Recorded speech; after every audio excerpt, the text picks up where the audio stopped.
Viete, čo je to záložkovica? Znie to ako krycí názov pre bujaru ožrampárty, no je to inak. Súvisí to s lietaním na padáku, paraglidingom. Ako? To vám teraz ukážeme.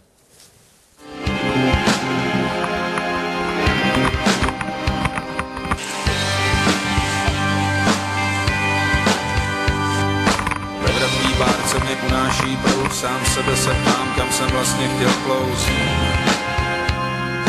Paragliding je šport, pri ktorom sa môžete cítiť ako vták, ale keď sa lieta, tak sa aj padá a preto musí byť na bezpečnosť skladený veľký dôraz.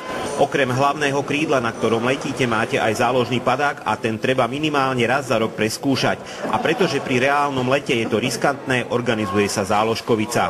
Rozbalujeme záložky minimálne raz do roka, pretože je to to, keď sa vám padák skrátka zrúti alebo sa mu niečo stane a vy letíte, tak je to to, čo vás môže zachrániť. Je to vaša posledná šanca. Záložný padák sa musí okamžite otvoriť. Minimálna bezpečná výška je 100 metrov nad zemou, ale boli prípady, keď zachytil pád aj oveľa nižšie. Preto mu paraglideri venujú veľkú starostlivosť. Jeho skladanie je obrad, všetko musí sedieť úplne presne. To musí byť 100%, musíte sa o neho starať a musíte mu variť.